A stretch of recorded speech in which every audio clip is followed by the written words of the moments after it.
సభాధ్యక్షులు, కవిమిత్రులు, మంచి విమర్శకులు, నిష్కర్షక, ద్రవిడ విశ్వవిద్యాలయం పూర్వ వైస్ ఛాన్సలర్, కవితా హృదయాన్ని పట్టుకొని దాన్ని సుందరంగా కవి హృదయానికి మనసుకు తాకేట్టుగా చెప్పి ఆ రచయిత హృదయంలో నిలవగలిగినటువంటి రచన చేస్తారు ఆయన. నేను ఎప్పుడూ అగ్నివృక్షం రాసినప్పుడు తెలుగు విశ్వవిద్యాలయంలో ఉన్నప్పుడు 5 పేజీల ఉత్తరం రాశారు. అప్పుడు వారితో నాకు కవితా విషయంగా పరిచయం. వారి పర్వ చదివే తల తిరిగిపోయి ఏమీ అనువాదం అది ఒరిజినల్ లాగా ప్రారంభం నుంచి చిట్టి చివరికి అయ్యేంత వరకు మరొక పుస్తకం చదవలేదు, ఆగలేదు. అంతటి అందమైన రచన చేయగలిగిన ఆయన. అప్పాజోసిల వారు అందించారు బహుభాషా పండితుడని.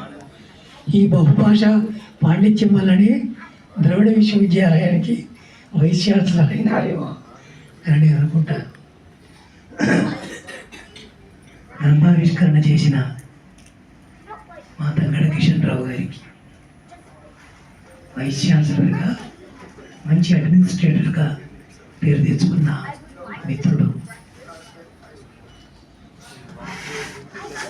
ఈ ఐరూప శిల్ప చిత్ర కళావైభవం అనే పుస్తకానికి మొట్టమాటతో పాటు ఇప్పుడు ప్రసంగం చేశారు. పుస్తకాన్ని పరిచయం చేసిన తంగడ విశ్వేశ్వర ప్రసాద్ గారికి,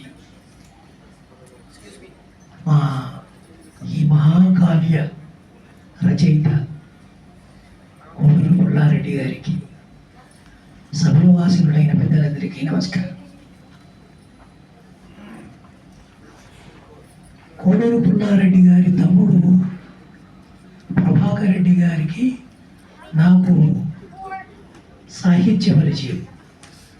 వారు రాసిన పుస్తకాలు నాకు, నేను రాసిన పుస్తకాలు వారికి పంపుతూ ఉండడం వల్ల పరిచయం ఏర్పడింది. మంచి కవి, సరళ, ఇప్పుడే అప్పాజీసేవారు అంటుండగా విన్నా, సరళంగా హృదయానికి తాకేట్టుగా మంచి రచన, తేటగీత రాయగలిగినటువంటి, అనువాదం చేస్తుంటారు. అనేక కవితా ప్రక్రియలు సాహిత్య ప్రపంచంలో కాకుండా డాక్టర్ వృత్తి చేస్తూ నిరంతరంగా ఇన్ని రచనలు చేయడం. తెలుగు సాహిత్య రంగంలో ఉండేవాళ్ళు ఒక పుస్తకం రాస్తే, ఒక పిహెచ్డి చేస్తే, మళ్ళీ తర్వాత రాయకుండా ఉండే వాళ్ళు, ఉద్యోగంలో ఉండేవాళ్ళు ఉన్నా, నాకు అప్పాజోసిల వారు చెప్పిన విషయం చెప్తున్నాను. డాక్టర్ వృత్తిలో ఉండి సాహిత్యానికి ఇంత సేవ, వైవిధ్యభరితమైన ప్రక్రియలు ఇలా రాస్తున్నారు నిరంతరంగా అనే మాట అన్నారు. అది వారి మనసులో ఉండడం వలనే జీవిత సాఫల్య పురస్కారం వారికి ₹1,00,000 పురస్కారం ఇచ్చారు. వారి నిరంతర సాహిత్య సేవ సాగుతూ ఉండడం, ఎవరైనా సాహిత్య రంగంలో ఉండేటువంటి వారికి ఒక పుస్తకం రాసి ఊరుకుంటే సరిపోదులే అనేటువంటి వాళ్లకు వారు ప్రేరణగా ఉంటారు. ప్రభాకర్ రెడ్డి గారికి నమస్కారాలు. పుల్లారెడ్డి గారితో పరిచయం మాకు మా అశ్విని కుమార్ గారితో అయింది. అశ్విని కుమార్ వల్ల ఆఫీస్ మిస్మి ఆఫీస్కి వెళుతూ ఉండడం వల్ల ఒక మీటింగ్లోకి వచ్చాము. వీరితో స్నేహం హృదయంగమంగా, హృదయానికి ఆనందంగా, మనసుకు ఉల్లాసంగా, రచనాపరమైన విషయం ఉంటే ఎప్పటికీ మనసులో ఉంటుంది. ఇద్దరు స్నేహితులు కలిస్తే సాహిత్యేతరమైన విషయాలు లేదా పర డాష్ డాష్ ఆ తో కాలక్షేపం చేస్తే అది మైత్రి అనడం కంటే ఇంకో రకంగా ఉంటుందేమో.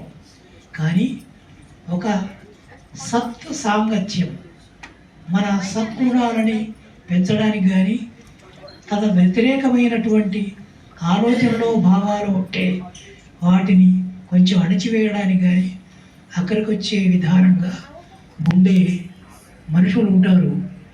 ఈ మంచి మిత్రుడిని నాకు అందించినటువంటి అశ్విని కుమార్ గారికి కృతజ్ఞతలు చెప్తున్నాను.